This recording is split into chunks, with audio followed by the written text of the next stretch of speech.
It says preservation of our ancient heritage, that's there in the Constitution.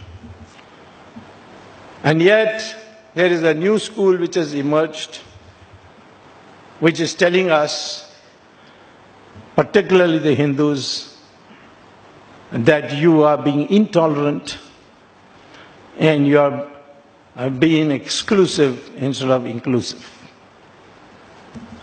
This country fought 800 years Islamic terror. Although Shivaji had Muslims in his army, so did Guru Gobind Singh, but they came as individuals. It was essentially a war between Hinduism and Islam.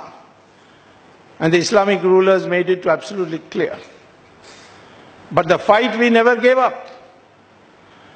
Iran was captured by Islam. When Iran was Zoroastrian, the Islamic forces went to Iran. It was called Persia in those days, conquered it. In 15 years,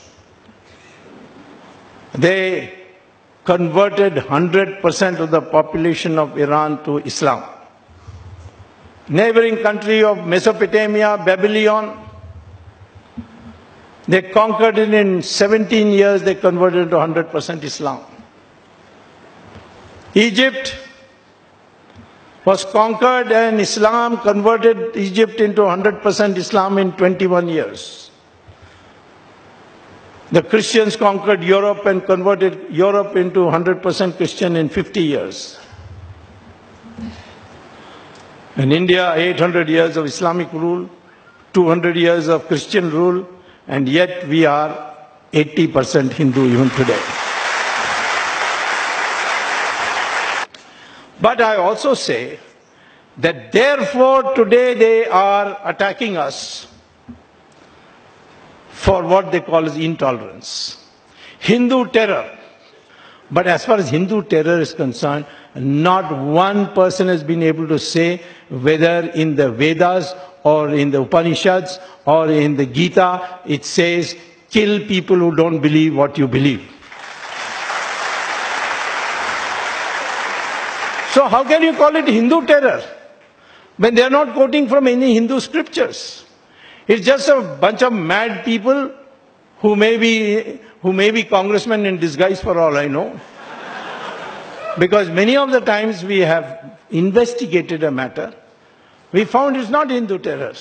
It has not got anything to do with Hindus at all. Hindu intolerance is growing. Intolerance is what? Or intolerance about what? What have we? Have we prevented anybody from speaking what they want? Has anybody been sent to jail for saying something against the BJP or the RSS? They will spread canards and canards. Mahatma Gandhi was killed by RSS. Which commission inquiry says that? Jawaharlal Nehru said it. But Jawaharlal Nehru is not the final authority. And most of the things that Jawaharlal Nehru said were on the instructions of Edwina Mountbatten. So therefore, today, don't feel put down by those who say intolerance, lack of inclusiveness. What lack of inclusiveness? We BJP people, we RSS people, we Vishwadharishta people, we are trying to bring people as much together as possible. Why did we win the 2014 election and why we are going to win the 2019 election, 2024 election? It's because we are uniting the Hindus. The Congress strategy from beginning was divide the Hindus on caste basis, language basis, regional basis, and unite the minorities.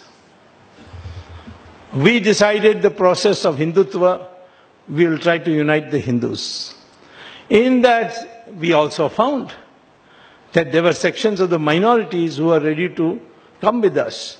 Women of the Islamic community said, if you remove triple talaq, we'll vote for you.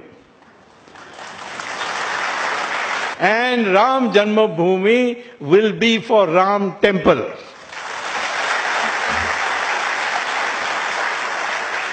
Rajdeep Sardesai says instead of temple we should build a hospital. I'm not against building a hospital. across Saryu River for the benefit of Rajdeep. But it will be called a mental hospital, not a physical. What we need today is every Hindu says, I am Hindu first, then only I am Brahmin, Kshatriya. And those who can protect this heritage of Hindus will get preference over anything else. But this country must get back the glory of its old civilization, the united Hindu civilization in which others live as equal partners.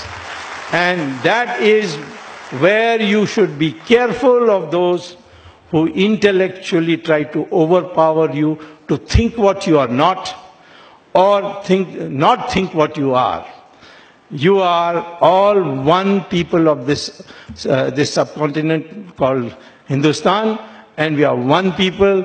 All these caste barriers and all are artificial. They were brought in originally for a different purpose of division of labor. We are one India.